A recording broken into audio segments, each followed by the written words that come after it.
இல்ல, பொண்ணுக்கும் மாப்பிள்ளைக்கும் எப்ப சாந்தி முகூர்த்தம் வச்சுக்கலான்னு தான் ஃபோன் பண்ணேன். மாப்பிள்ளைக்கு தான் இப்போ உடம்பு சரியாயிடுச்சே, இன்னும் தள்ளி போடணுமா என்ன? அதுக்காக அதையெல்லாம் உடனே நடத்திட முடியுமா? அதுக்கான நேரம் காலம் எல்லாம் குறிக்க வேணாமா? உங்களுக்கு அந்த சிரமம் எல்லாம் வேண்டாம் சம்பந்தி. நாங்க எங்க குடும்ப ஜோசியர் அனுப்பி வைக்கிறோம். அவர் நேரம் குறிச்சு தருவாரு. அந்த ஆளு குறிச்சு கொடுத்த நேரத்துல கல்யாணமே நடக்கல, இதுல சாந்தி முகூர்த்தம் தான் நடக்குமாக்கும். என்ன சம்பந்தி அபசகுணமா பேசுறீங்க?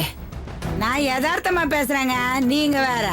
ஏன்னா உங்க குடும்ப ஜோசியர் போடுற கணக்கு அப்படி. அந்த 9 கிரகத்தையும் விரல் நுனியில சும்மா அப்படியே வச்சு எண்ணி எண்ணி கணக்கு போடுறாரு பாருங்க. அதான் இப்படி நடந்து போச்சு போல் இருக்கு. ஏதோ ஒரு தடவை அவர் போட்ட கணக்கு தப்பா போயிடுச்சு. இந்த தடவை கவனமா கணிக்க சொல்ற சம்பந்தி. உங்க ஆசைய நான் எங்க எடுப்பானே? வர சொல்லுங்க வர சொல்லுங்க பாப்போம். பானை வச்சுட்டுங்களா? சரி.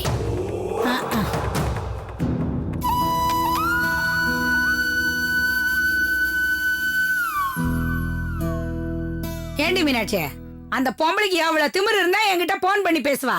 5 லட்சம் ரூபாய்க்கு செக் கொடுத்துட்டு போயிட்டாங்கல்ல, கொஞ்சம் கூட வெக்கமே இல்லாம இன்னைக்கே அவ பொண்ணுக்கு சாந்தி முகூர்த்தம் வைக்கணுமா? ஜோசியரை நாள் குறிக்க அனுப்பி வைக்கிறேங்கிறா. இன்னைக்கு மட்டும் அந்த ஜோசியர் வரட்டும், உண்டு இல்லன்னு பண்ணிவிடறா இல்லையாப்பா? எதுக்குக்கா டென்ஷன் ஆகி பேசுற? அவர் வந்தா வரட்டுமே. அறிவிற்கடி வந்த வரட்டுமேங்கிற. அவர் எதுக்கு வரங்கிறார் தெரியுமா? அவங்களுக்கு சாந்தி முகூர்த்தத்துக்கு நாள் குறிக்கிறதுக்காக வராராம். குறிக்கட்டுமேக்கா, அதுக்கு என்ன இப்ப? உனக்கு மூளை எதுவும் குழம்பி போச்சாடி?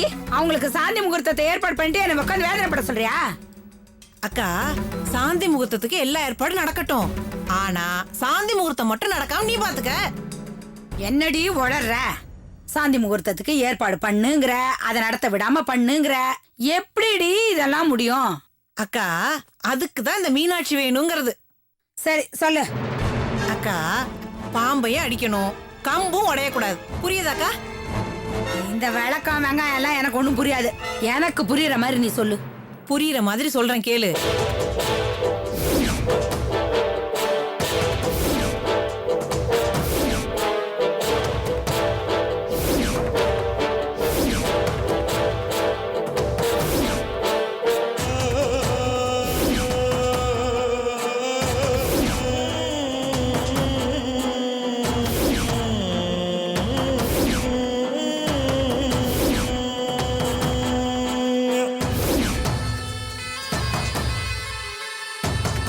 இப்ப புரியுதாக்கா?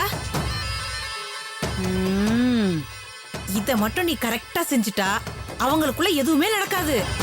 புரிஞ்சிருச்சுடி, ரொம்ப நல்லா புரிஞ்சிருச்சு. இப்போ இது மட்டும் புரிஞ்சா பத்தாது, இன்னொன்னு இருக்கு. என்னது? நம்ம பெரிய நாய் கல்யாணம் ஆகி அவ மறுவீடு போற வரைக்கும் இவங்களுக்குள்ள எதுவும் நடந்துடக்கூடாது. அவங்க அப்பா ஒன்னும் பணமா கொடுத்துட்டு போல, செக்கா தான் கொடுத்துட்டு போயிருக்காரு. அது முதல்ல பாஸ் ஆகணும், அதுக்கப்புறம் மீதி பணமும் நம்ம கைக்கு வரணும்ல. இதெல்லாம் வந்தாதான் நம்ம பெரிய நாய் கல்யாணம் நடக்கும். அதனால அதுக்குள்ள நீ தாம் தூம்னு குதிச்சு காரியத்தை கெடுத்துறாம நான் சொல்லி கொடுத்த மாதிரியே செய்யுக்கா. நம்ம எதிர்பார்க்கறது கண்டிப்பா நடக்கும். ஆமாண்டி மீனாட்சி, நீ சொன்னது எல்லாம் சரிதாண்டி. போக்கா, இத புரிஞ்சுக்காம என்ன விவரம் இல்லாதவன் திட்டினல்ல. சரிடி. என்னடி? அக்கா எங்கம்மா? உள்ளதாண்டி உட்காந்துருப்பா. எதுக்கு வீட்டுக்குள்ள நுழையும்போதே என்கிட்ட கேள்வி கேக்குற? போய் பாருப்போ. சரிம்மா. அக்கா, எனக்கு தெரிஞ்சதெல்லாம் நான் விவரமா சொல்லிட்டேன்க்கா. இனிமே பார்த்து பக்குவமா நடந்துக்க வேண்டியது உன் பொறுப்பு. நான் வரேன்க்கா. சொல்லிட்டல்ல, பாரு. அக்கா உடனே என் கூட கிளம்பு, கொஞ்சம் வெளியே போகணும். ஏய், திடுதுப்புன்னு வந்து கிளம்பு போலான்னு சொல்ற, எங்க போகணும்? அதெல்லாம் சொல்ல மாட்டேன், முதல்ல நீ வா. முதல்ல நீ எங்க போகணும்னு சொல்லு. அதெல்லாம் உனக்கு எதுக்கு? நான் கூப்பிட்டு வர மாட்டியா? நீ வா, முதல்ல வா. ஒரு நிமிஷம். என்னடி? ஒரு நிமிஷம் இருக்கா?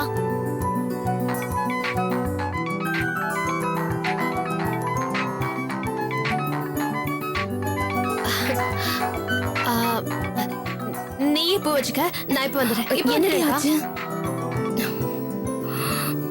ஐயோ,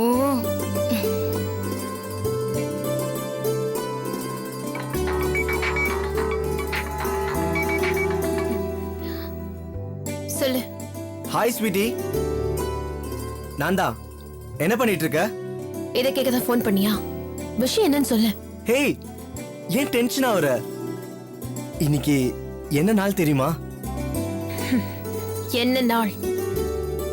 என்ன சுகந்தி, இத கூட மறந்துட்டியா? இந்த நாள் தான் நான் உன்னை முதல்ல லவ் ப்ரொபோஸ் பண்ண நாள்.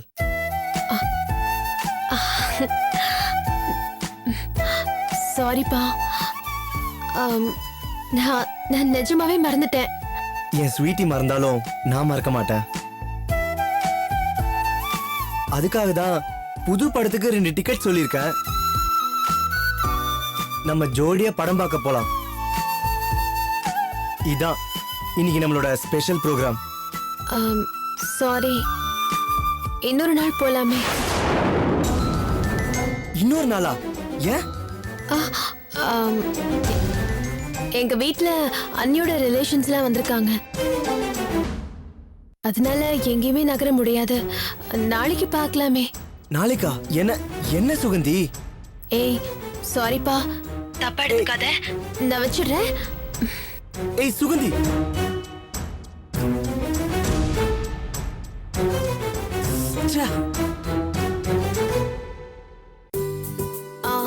பூ வச்சாச்சு.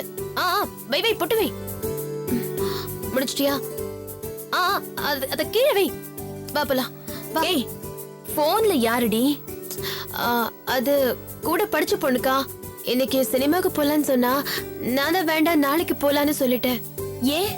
இன்னைக்கு போனா என்ன, போயிட்டு வர வேண்டியதானே? ஐயோ, அதெல்லாம் விடு. இன்னைக்கு நீயும் நானும் தான் வெளியே போறோம், புரியுதா? வா போலாம். அப்படி எங்க தான் போறோம்? சும்மா பேசிக்கிட்டே இருக்காத. நான் இவ்வளவு நேரம் தெலுங்குலயா பேசிட்டு இருந்தேன், தமிழ்ல தானே பேசிட்டு இருந்தேன், புரியல? நீ முதல்ல சீக்கிரமா போலாம். ஏய் வா, கைய விடுறீ. வாக்கா, யோனல்ல, கைய விடு. நிலங்கடியே, அவளை இழுத்துக்கிட்டு எங்கடி கிளம்பிட்ட? கோயிலுக்குமா? இதுக்குதான் அவ்வளவு அவசரமா அவளை தேடினியா? ஆனா உனா கோயில் ஊரஸ்த கிளம்பிடுங்க. போயிட்டு சீக்கிரமா வந்து சேர்ந்தன பொழுதோட. இப்ப வந்துருவோம். போ.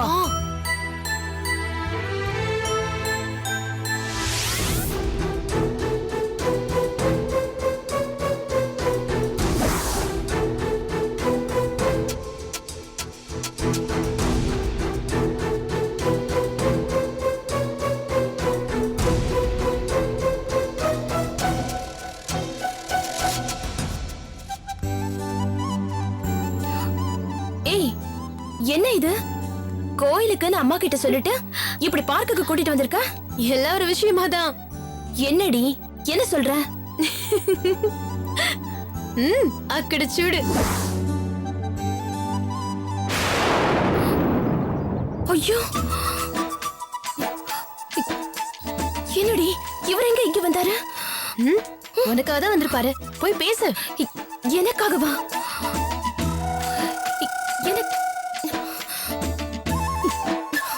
பாவி, இதெல்லாம் ஓ வேலை தானா? இதுக்குதான் கோவில்ல போய் சொல்லி கூட்டிட்டு வந்தியா? இல்ல, எனக்கு பயமா இருக்கு, நான் கிளம்புறேன். அக்கா, எங்க போற? இந்த சீன் போடுற வேலையெல்லாம் இங்க வச்சுக்காத. என்ன விடேண்டி. அக்கா சொன்ன கேளு. மாமா, ஏய் அவளுக்கு இருக்கா? இங்க பாக்குறாருடி அவரு.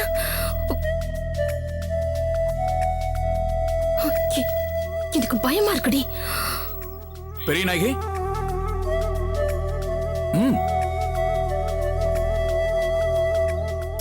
வா. போ. போலடி, சொன்னா கேளு. வாக்கா போலாம். வா. என்னடி? வா. ஐயோ, வாக்கா. என்ன பெரியநாயகி, எப்படி இருக்க? இவளுக்கு என்ன மாமா, நல்லாதான் இருக்கா. இவளை இங்க இழுத்துட்டு வரதுக்குள்ள நான் திருவாரூர் தேரையே இழுத்துட்டு வந்துருவேன் போல இருக்கு. சும்மா இருக்க மாட்டேன் தானேக்கா. பின்ன என்ன மாமா, என்ன சிங்கமா புலியா இப்படி பயப்படுற? உன்னை கட்டிக்க போறவர் தானே. ஆசையா உன்கிட்ட பேசணும் தானே வர சொல்லிருக்காரு. ஆனா நீ அவரை பார்த்ததும் பயமா இருக்குன்னு இப்படி ஓட பாக்குற. அப்படியே பெரியநாயகி. ஆமா, என்ன பார்த்து உனக்கு பயமா? அப்படிலாம் ஒண்ணும் இல்ல. அப்புறம் ஏன் நீ என் கண்ணை பார்த்து பேச மாட்டேங்கிற? நேரு தான் பேச மாட்டேங்கிற. சரி, போன்லயாவது பேசுவேன்னு பார்த்தா அப்பவும் 4-5 வார்த்தை மட்டும் பேசிட்டு போனை சுகந்திக்கிட்டு கொடுத்துற. அப்போ உன் மனசு நான் எப்படிதான் தெரிஞ்சுக்கிறது? ஐயோ, அப்படிலாம் எதுவும் இல்ல. என் மனசு முழுக்க நீங்க தான் இருக்கீங்க.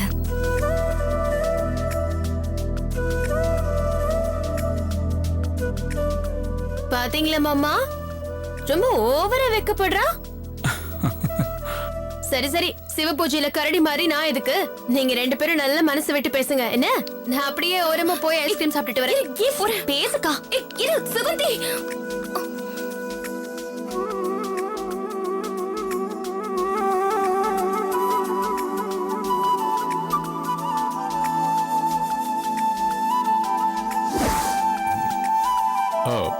பெரியநாயகி, உங்ககிட்ட எனக்கு பேசணும் போல இருந்துச்சு, அதான் உன்னை கூட்டிட்டு வர சொன்னேன். இது தப்பு இல்லையா? இதுல என்ன தப்பு இருக்கு? அந்த தப்பையெல்லாம் சரி செய்யத்தானே நமக்கு கல்யாணமே ஆக போகுது. கல்யாணத்துக்கு அப்புறம் எவ்வளவு வேணா பேசலாம், பழகலாம். பேசலாம் தான், ஆனா அதுல காதல் இருக்காது, கடமை தான் இருக்கும். ஆமா பெரியநாயகி, புருஷன் பொண்டாட்டின்னு ஆனதுக்கு அப்புறம் புருஷன் என்ன சொன்னாலும் கேட்கறது, புருஷன் எங்க கூப்பிட்டாலும் வர்றது, புருஷனுக்கு பணிவிட செய்யறதுன்னு எல்லா பொண்டாட்டிகளுக்கும் அது ஒரு கடமையா தானே இருக்கு. அதுல காதல் மிஸ் ஆயிருது இல்ல?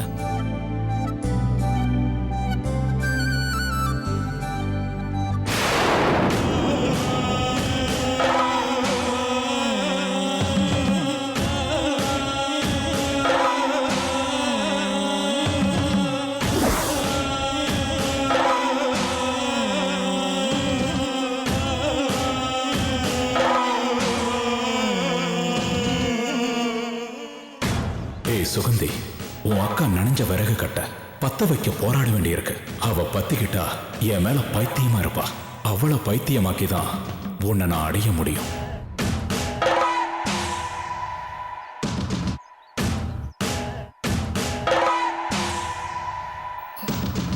ஏதோ பேசணும்னு சொன்னீங்களே. பேசணும்.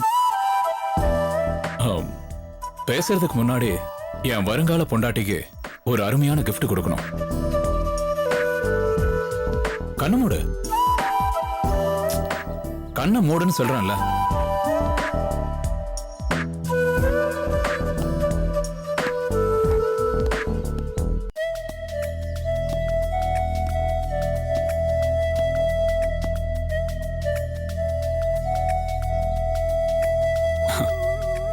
இப்ப கண்ணத்தோட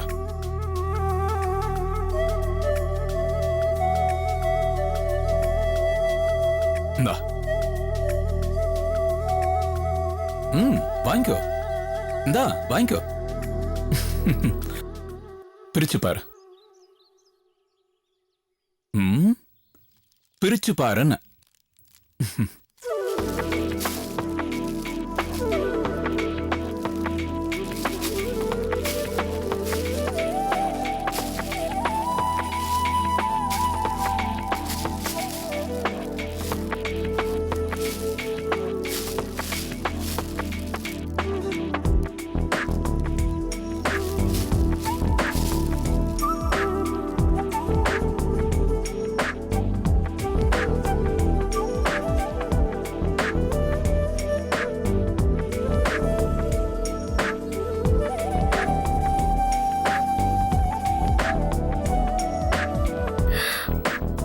புறா ரொம்ப அழகா இருக்குங்க. ஆனா அது சாதாரண புறா இல்ல, மணிப்புறா. இதோட லைஃப் ஸ்டைல் தெரியுமா உனக்கு? வாழ்க்கையில ஒரு முறை தான் ஜோடி ஆகும், சாகர வரைக்கும் ஜோடி பிரியாது. அந்த அளவுக்கு ரெண்டுமே ஒண்ணுக்கொன்னு காதலா இருக்கும்.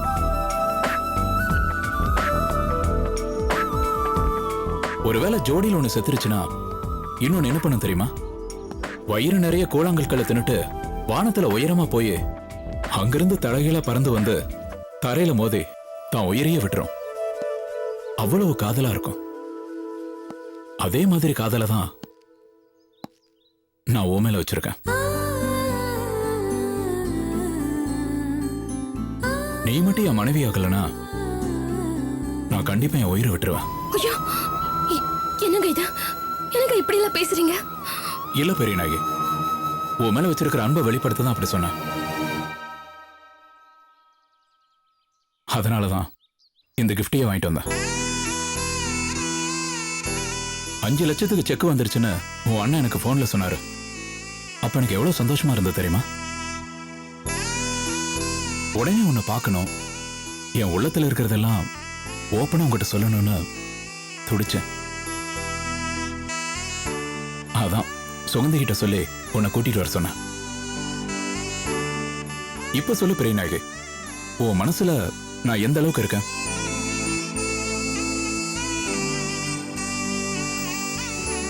எங்க இப்படி கேக்குறீங்க? என் மனசு முழுக்க நீங்க தான் இருக்கீங்க. எனக்கு நீங்க கணவரா வரணுன்றதுக்காக இதுக்கு முன்னாடி வந்த வரனை எல்லாம் ஆண்டவன் தட்டி விட்டுருக்கான். எனக்கு இப்ப எவ்வளவு பெருமையா இருக்கு தெரியுமா? என் மேல உயிரைய வச்சிருக்க நீங்க எனக்கு கணவரா வர நான் தான் உங்களை விட அதிகமா பிரியமா இருப்பேங்க. அப்போ ஹனிமூனுக்கு எங்க போலாம்? என்னங்க நீங்க இப்பவா இத பத்தி எல்லாம் பேசுறது? ஏன் இதுக்கு இவ்வளவு வைக்கப்படுற? இதெல்லாம் வேற எப்ப பேசுறது? ஹனிமூனை முதல்ல பிளான் பண்ணணும், அப்புறம் எத்தனை குழந்தைங்கன்னு பிளான் பண்ணணும், அப்புறம் ஆண் எத்தனை பொண்ணு எத்தனை, இதெல்லாம் ஒரு பிளான் பண்ணி தானே குடும்பம் நடத்த முடியும். ஐயோ போங்க, எனக்கு ஒரு வெக்கமா இருக்கு.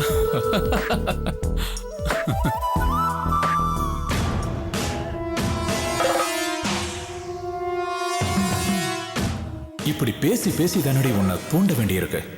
தெரிய தூண்டுனா விளக்கு எறிகிற மாதிரி உன்னை தூண்டி அது மூலமா தாண்டி நான் சுகந்தி அடைய போறேன்.